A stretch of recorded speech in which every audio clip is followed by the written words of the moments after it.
ভূতের অস্তিত্ব অনেকেই মেনে নেন, আবার অনেকেই বলেন এসব যত পাগলামো। কিন্তু আমাদের খোদ কলকাতাতে এমন কিছু কিছু জায়গা আছে যা রীতিমতো ভুতুড়ে জায়গা নামে পরিচিত। পুরনো বাড়ি, শ্মশানঘাট, পুরনো রাস্তা, এই সব কিছুর মধ্যেই কোথাও যেন রয়েছে একটা রহস্য। আজ আমাদের গন্তব্য কলকাতার সেই 5টি ভুতুড়ে জায়গা সম্পর্কে আপনাদের সঙ্গে আলোচনা করা। তার আগে বলে রাখি বন্ধুরা, আপনারা যদি আমাদের চ্যানেলে নতুন হয়ে থাকেন অবশ্যই চ্যানেলটিকে সাবস্ক্রাইব করে আমাদের পাশে থাকবেন।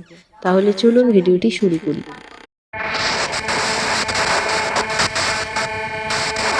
1, নিমতলা শ্মশানঘাট। শ্মশান শুনলেই একটা ভুতুড়ে পরিবেশ মনের মধ্যে এমনিই তৈরি হয়ে যায়। এখনো এখানে মরদেহ পোড়ানো হয়। অনেকেই মনে করেন এখানে নাকি তেনারা প্রায় ঘুরে বেড়ান। অমাবস্যার রাতে এখনো নাকি নানান রকম অলৌকিক ঘটনা সেখানে ঘটতে দেখা যায়। 2, ন্যাশনাল লাইব্রেরি। কলকাতা ন্যাশনাল লাইব্রেরিকে ঘিরে নানান রকম গল্প শোনা যায়।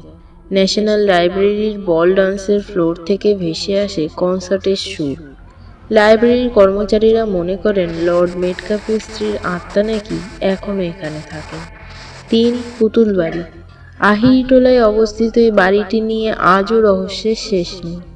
এই বাড়িটিতে এখনো রাত্রি হলে কেউ আর দোতলা বা তিনতলায় ওঠার সাহস পান না। শুধুমাত্র রাত্রিবেলা নয়, ভর দুপুরেও অশরীরীর উপদ্রব বুঝতে পারা যায়। তবে এই বাড়িটির পেছনে একটি ছোট্ট রহস্য গল্প লুকিয়ে রয়েছে। একসময় বাড়িটিতে এক বড় লোক বাস করতেন। বাড়িটি পুরো দেখাশোনার জন্য ছিল প্রচুর দাসী। মনিব সেই দাসীদের ওপর যৌন অত্যাচার করতেন। দাসীরা একদিনের বিরোধিতাও করেছিলেন। এর ফলে তাদেরকে হত্যা করা হয়। হত্যা করা হলে তাদের লাশ বাড়ির পেছনে মাটি চাপা দিয়ে দেওয়া হয়। ধরে নেওয়া হয় এই কারণে আজও সেই দাসীদের আত্মা এই বাড়িটিতে ঘুরঘুর করে। শোনা যায় তাদেরই কান্নার শব্দ। 4, রবীন্দ্র সরোবর মেট্রো স্টেশন। ট্রেনের লাইনে, মেট্রোর লাইনে আত্মহত্যার ঘটনা নতুন কিছু নয়। তবে রবীন্দ্র সরোবরে নাকি 80% আত্মহত্যার ঘটনা ঘটেছে। অনেকেই নাকি এই স্টেশনে মেট্রো ট্রেনের জন্য অপেক্ষা করতে গিয়ে সাদা শাড়ি পরা অশরীরী আত্মাকে দেখতে পেয়েছে। বন্ধুরা, আমিও গিয়েছি বহুবার এই রবীন্দ্র সরোবর মেট্রো স্টেশনে, তবে তেনাদের সাথে এখনো আলাপ পরিচয় হয়ে ওঠেনি। যদি কখনো আলাপ পরিচয় হয়ে থাকে তাহলে অবশ্যই আপনাদের জানাবো। 5, রাইটার্স বিল্ডিং। কলকাতার এক অন্যতম ভুতুড়ে জায়গা হলো রাইটার্স বিল্ডিং।